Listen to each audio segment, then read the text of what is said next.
நம்ம வந்து இப்போ ரசம் வந்து எப்படி வந்து நீங்கள் மெத்தட் ரசம் எப்படி வைக்கிறீங்கன்னு பார்க்க போகிறோம். இது வந்து புளி வந்து ஊற வச்சுக்குது.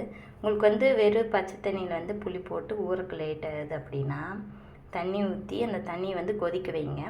கொதிக்க வச்சதுக்கப்புறம் அதுக்குள்ளே புளியை போட்டு அந்த கொதிக்க வச்ச தண்ணியை வந்து புளி ஊற வச்சிங்க அப்படின்னா சீக்கிரம் வந்து புளி வந்து ஊறிடும்.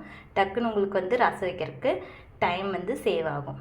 இது கூடயே வந்து தக்காளியும் போட்டு வேக வைக்கலாம். மஞ்சத்தூள், தக்காளி போட்டு, உப்பு போட்டு, கல் உப்பு போட்டு வேக வச்சிங்கன்னா உங்களுக்கு வந்து கரைக்கிறதுக்கு வந்து ஈஸியாக இருக்கும். அதுக்கப்புறம் வந்து இது வந்து இதோட ஈஸியான மெத்தட். அப்புறம் இன்னொன்று என்ன அப்படின்னா, தக்காளி இதில் போட்டு கரைக்க வேண்டாம் அப்படின்னு நினைக்கிறவங்க இந்த மாதிரி மிக்ஸி ஜாரில் வந்து பூண்டு, மல்லி, சீரகம், குருமிளகு, சின்ன வெங்காயம் 1 2 இல்லைன்னா பச்சை மிளகா, வரமிளகா ஆப்ஷன் தான். ஏதோ ஒன்று வந்து 1 2 சேர்த்திக்கோங்க.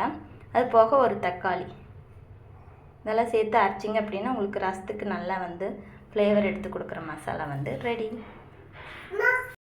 ஏற்கனவே சொன்ன மாதிரி தான் இந்த மாதிரி கொதிக்கிற தண்ணியில் புளி ஊற வச்சிங்க அப்படின்னா சீக்கிரம் வந்து புளி ஊறிக்கும். இது கூட தக்காளி, மஞ்சத்தூள், உப்பு போட்டு கூட நீங்கள் வந்து புளி கொதிக்க வச்சு இறக்கி வச்சு அதை வந்து கரைக்கும் போது உங்களுக்கு ஈஸியாக இருக்கும். உடனே வந்து உங்களுக்கு வந்து ரசம் ரெடி பண்ணணும் அப்படின்னா தண்ணி வந்து சூடாக இருக்கும். அப்போ என்ன பண்ணுறீங்க அப்படின்னா அந்த தண்ணியை வந்து ஃபில்ட்ரு பண்ணிடணும். அந்த சூடாக்கிற தண்ணி, ஊற வச்ச தண்ணி வந்து ஃபில்ட்ரு பண்ணி வச்சுக்கோங்க. ரசத்தோட ஆட் பண்ணுறதுக்காக ஃபில்ட்ரு பண்ணிவிட்டு என்ன பண்ணுறீங்க அப்படின்னா இது கூட வந்து பச்சை தண்ணி ஆட் பண்ணணும். பச்சை தண்ணி ஆட் பண்ணும்போது உங்களுக்கு வந்து கை பொறுக்கிற சூடு வந்து வந்துடும்.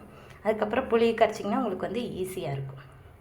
அதே மாதிரி இங்கே வந்து அரைக்கிறதுக்கு நம்ம பார்த்த மாதிரி சின்ன வெங்காயம் போட்டிங்கன்னா உங்களுக்கு டேஸ்ட் கொடுக்கும். பச்சை மிளகா இல்லை வரமிளகா வந்து உங்களுக்கு ரசத்துக்கு நல்ல ஃப்ளேவராகவும் இருக்கும், சாப்பிட்றதுக்கும் நல்ல ருசியாக இருக்கும் குழந்தைகளுக்கெல்லாம் கொடுக்கறதுனால.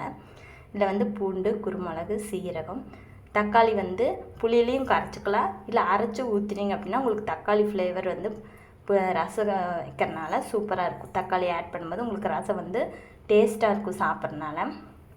ஒயிட் ரைஸ் கூட சாப்பிடும்போது உங்களுக்கு ரசம் வந்து டேஸ்ட் சூப்பராக இருக்கும் தக்காளி ஆட் பண்ணுறதுனால. அதனால் நீங்கள் புளிக்கோடை கரைச்சாலும் டேஸ்ட்டு வரும். இந்த புளிக்கோடை கரைச்சி இந்த தொப்பையெல்லாம் எடுத்துகிட்டு தக்காளி வந்து மெல்லிசாக அந்த மேலே இருக்கிற தோல் வந்து வந்துடும் வேக வச்சிங்க அப்படின்னா. அந்த மெல்லிசான தோல் எடுத்துகிட்டு இந்த புளிக்கோடையை கரைச்சிங்க அப்படின்னா உங்களுக்கு வந்து புளியோட வேஸ்ட் வந்து எடுத்துடலாம். தக்காளியோட வேஸ்ட் வந்து எடுக்க தேவையில்லை. அதை ஆட் பண்ணும்போது உங்களுக்கு இப்போ ரசத்தோட டேஸ்ட் வந்து தூக்கி கொடுக்கும். அதேமாரி இங்கே வந்து பூண்டு, குருமிளகு, சீரகம், வரமிளகா, ஒரு சின்ன வெங்காயம், அதுக்கப்புறம் ஒரு வரமிளகா காரத்துக்கு தகுந்த மாதிரி. மிளகு வந்து நீங்கள் வந்து ரசம் வந்து ஃப்ளேவர் கொடுக்கறனால மிளகு வந்து நீங்கள் தாராளமாக சேர்த்துக்கலாம். காரம் கம்மியாகவும் சேர்த்துக்கலாம். இது கூடயே தக்காளி ஆட் பண்ணிங்க அப்படின்னா உங்களுக்கு ரசத்துக்கு ஆட் பண்ணும்போது புளிப்பாகவும் இருக்கும், ஃப்ளேவராகவும் இருக்கும், டேஸ்ட்டாகவும் இருக்கும். தேங்க்யூ. அரைக்கிறதுக்கு வந்து மல்லித்தலை, கருவேப்பிலையெல்லாம் சேர்த்துட்டிங்க அப்படின்னா உங்களுக்கு வந்து இன்னும் ரசத்தோட ஃப்ளேவர் வந்து அதிகமாகும். நான் வந்து கருவேப்பிலை, மல்லித்தலையெல்லாம் சேர்க்காம வெறும் மல்லி, சீரகம், வரமிளகா, பூண்டு, சின்ன வெங்காயம், ஒரு தக்காளி இது மட்டும் தான் சேர்த்துக்கிறேன். இது கூட மல்லி தலையும் சேர்த்துக்கலாம், கறி லீவ்ஸ் சேர்த்துக்கலாம். உங்களுக்கு வந்து ரசம் ஃப்ளேவர் அருமையாக இருக்கும் சாப்பிட்றதுக்கு. இதில் வந்து ரசத்துக்கு அரைச்சி வச்ச மசாலாவை வந்து ஃபஸ்ட்டு எண்ணெய் ஊற்றி ஒரு சின்ன வெங்காயம், ஒரு வரமிளகா, கடுகு போட்டு தாளித்து பெருங்காயத்தூள் வந்து தேவையான அளவு சேர்த்துக்கோங்க. நல்லா பொரிஞ்சதுக்கப்புறம் ரசத்துக்கு தாளிச்சதை போட்டு நல்லா வணக்கிக்கோங்க. வணக்கினதுக்கப்புறம் இந்த புளியை கரைச்சி வச்ச புளி தண்ணி வந்து ஊற்றிக்கோங்க. தேவையான அளவு தண்ணி, உப்பு போட்டுக்கோங்க. இல்லை பருப்பு வெறும் ரசம் வைக்கிறவங்க இப்படி வச்சுக்கலாம். இல்லை பருப்பு வைக்கிறவங்க பருப்பு தண்ணி வந்து ஃபில்ட்ரு பண்ணி வச்சுருப்பீங்களா, வேஸ்ட்டு ஆயிடுவதில் அந்த தண்ணி வந்து இது கூட சேர்த்திங்க அப்படின்னா ரசத்தோட ஃப்ளேவர் இன்னும் நல்லாயிருக்கும்.